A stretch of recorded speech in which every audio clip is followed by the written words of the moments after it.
Thank you, Mr. Chairman, and well, very interesting and thought-provoking, as usual, presentation by Lant.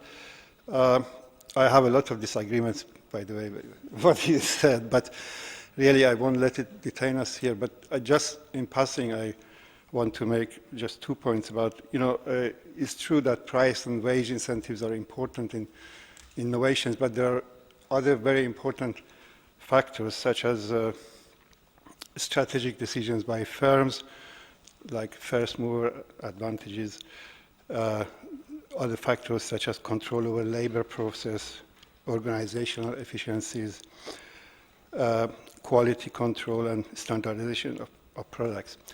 And you can see, actually, for example, I mean, the fastest rate of growth of investment in robotics is in China, a labor-abundant country. And before we bring in the question of migration, we may ask ourselves, labor, we think of labor as just one-dimensional factor of production, but think of them as complex human beings with roots and friends and families to where they live. So moving is a very complex issue and alienating issue in many circumstances for them. But why is it, if these price-wage differentials so important, why doesn't the capital move to where the labor is? And once you put the question in that way, I think a lot of answers will follow, but I don't want to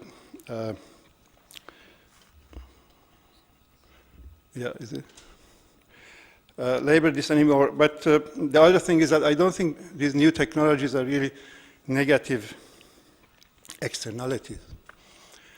Just think of a world where we are all driven by driverless cars, which are made by robots and a few skilled people, these robots are made by thinking machines and a few skilled people. They print by 3D printers their own components.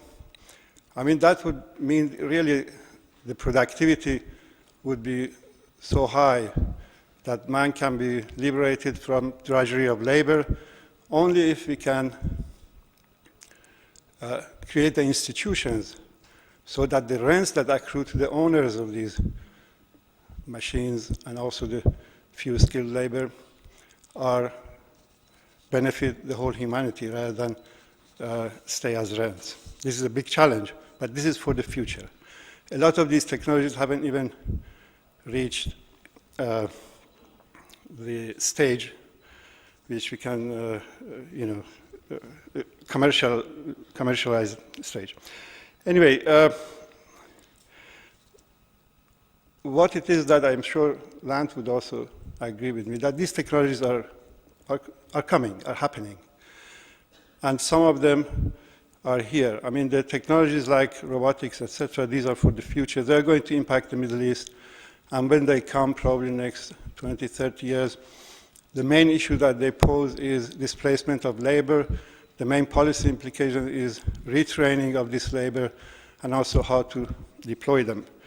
But the type of technologies which are already here are digital technologies, and I want to say a few words about these digital technologies and job creation. But before saying that, let us look at the job creation in the region in the past, because we are still in the past. I mean, this is the type of issues that have been with us in the past are still there. Now, a few stylized facts about this region that we all know. As is well known, MENA region on average has the highest rates of both youth and adult unemployment, lowest rates of female labor force participation and employment. Also, because of this late demographic transition, it has one of the highest rates of growth of labor supply. And by implication, actually, it has had the highest rates of growth of job creation compared to the other regions in the world. Because this labor has to get jobs. But the question is, what kind of jobs have been created. And to see this graphically, I want to show you some of the, with some figures, which says a lot of words. And these figures, they're just simple. Basically, we have the trends in GDP, employment, and productivity. So GDP is the black line on the top, employment is the blue, and productivity in all these graphs are the red ones. And the yellow one is labor adjusted for human capital, so it's productivity per unit of human capital, but we can ignore that for the time being. This is the case of Jordan. Of course, jobs have been created. People have to get jobs. But look at the way the productivity has been moving.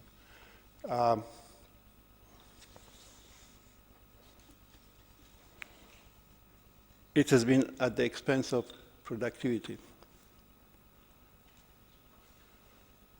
The case of Egypt, we can see from early 1980s, sharp drop in productivity, contribution to growth. Look at the case of Iran, and I would like you, in the case of Iran, to just look at the period before the revolution and then the period after that, because we may come back to it. I don't think I have time to in the discussions to make the point that I want to make here. And you can see that, despite growth of GDP, employment, productivity of labor is much lower than before. And this goes on with all these oil exporting countries. The jobs which have been created are really jobs in Algeria. If you look at this movement of graph between labor and GDP, you say, oh, what a wonderful, elasticity, employment elasticity of growth. But no, look at the productivity and the type of jobs that we are producing. In some countries, like Saudi Arabia, the contribution of productivity has been negative, of course, with this huge import of low-skilled labor. And this is the same with all of these GCC countries, actually. Morocco, not better. I mean, flatlining productivity. Tunisia. Turkey is probably the best performing country in terms of productivity growth. So when you compare these with, for example, the case of Korea and China, you see the differences. And actually, if you plot these countries against each other, you really see the amazing difference in terms of productivity growth. And so what is the reason? I mean, basically, as Paul Collier mentioned in the first day, these countries like Korea, is the creation of the firms and growth of modern firms, which brings labor, capital, new management skills combined by learning economies of scale and scope, etc., create productive jobs, or what ILO refers to as decent jobs. So why we haven't had this in the region?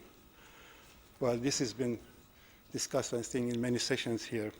If I want to summarize the reasons in one sentence, maybe, or one word, I think it's really to do with uncertainty. The kind of uncertainties that businessmen cannot even turn into calculable risk. So they refrain from investing in these new productive activities. And they arise mainly from political instabilities and nature of the relationships between the state, not just the state and the business, but the state and civil society. Lack of fundamental labor rights, rights of free association, free collective bargaining, which brings these conflicts between capital and labor to the level of a state and creates a lot of tension, instabilities which lead to these problems. But so this is really where we are now. And this is the context in which we should discuss the impact of these digital economies. So the next topic I want to talk briefly about is job creating growth and the new digital economy,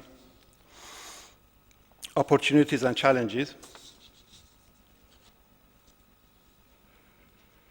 So what are the implications of the new gig or digital economy, which seems to have rapidly spread throughout the MENA region? Now, we are talking about, really, we are not here talking about innovations. Innovations have been done already, and it's adoption of these innovations, and they have already been very fastly adopted in this region.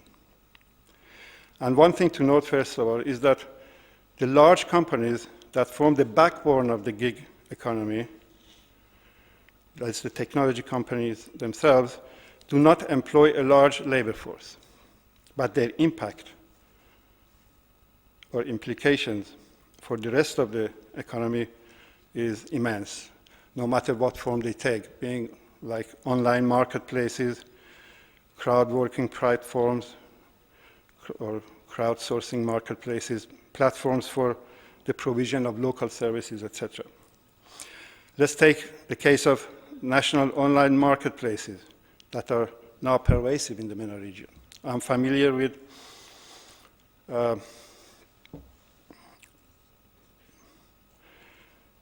the online store in Iran called the Digikala. It is an entirely indigenous company that has not been yet taken over by Amazon, maybe thanks to the sanctions introduced by Mr. Trump. It lists commodities from the most sophisticated electronic gadgets to clothing, carpets, etc. We do not have data to know how pervasive its use is in Iran, but its impact, nevertheless, irrespective of how many customers it may already have, is bound to be immense.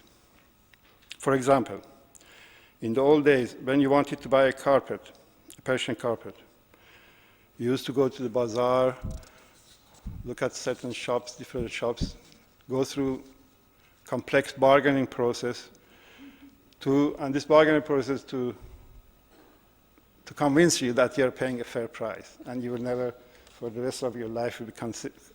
So wherever you went, you'll check these prices, etc. But now, we can check the prices online. Transaction costs are certainly lower.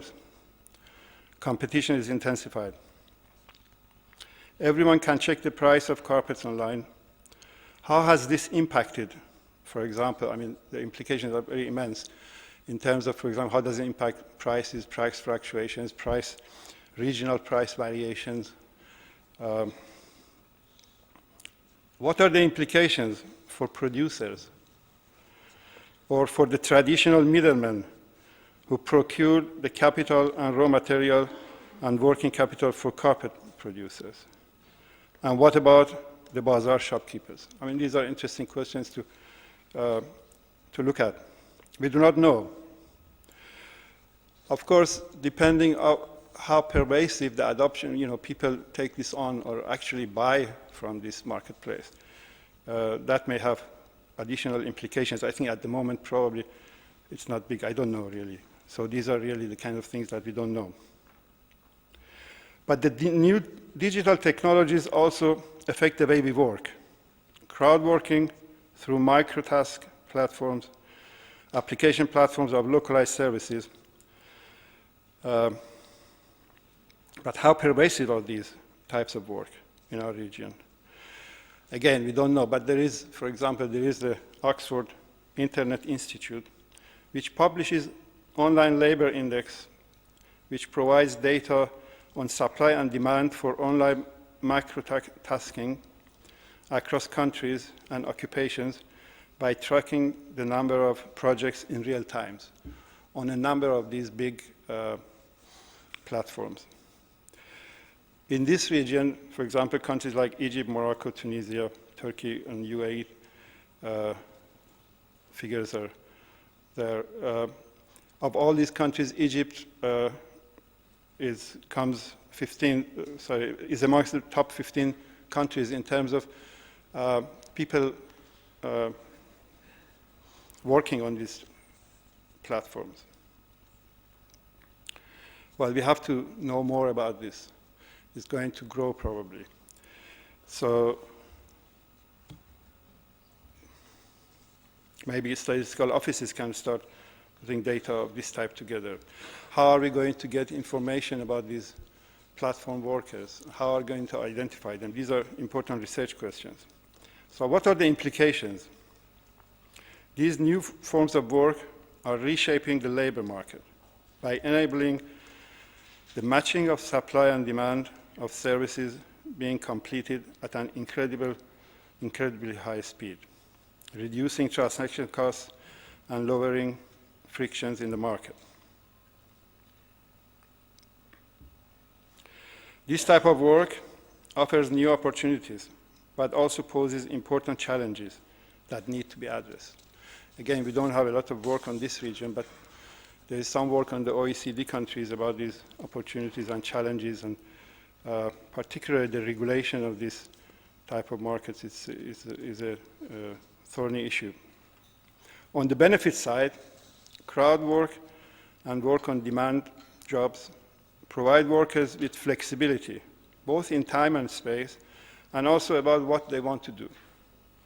The gig economy may then allow workers to benefit from job opportunities that may have not been able to access otherwise, and on a flexible basis, allowing matching work with the performance of other works,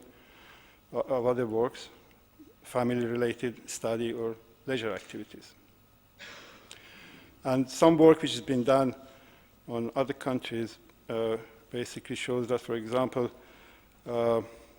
workers with disabilities or with caring responsibilities, as well as residents of rural and economically depressed areas, are highly represented amongst the crowd workers.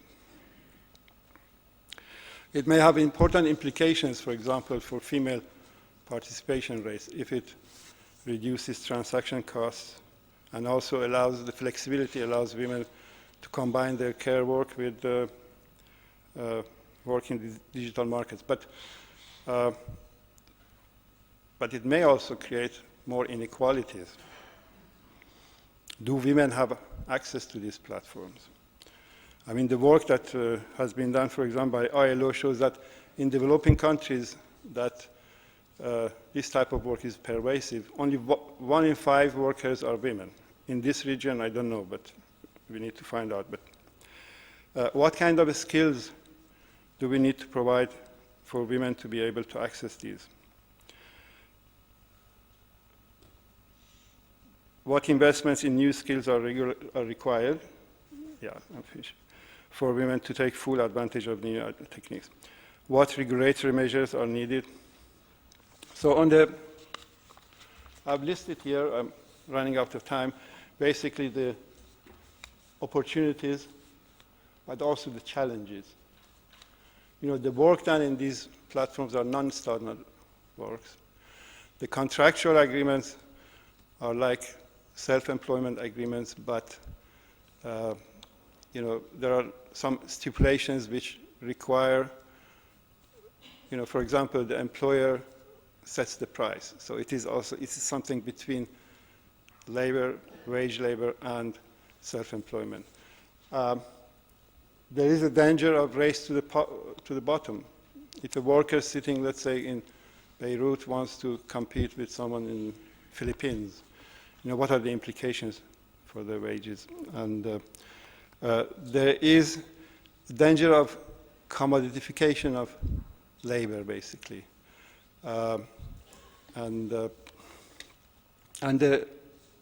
Another big important issue is the issue of social insurance.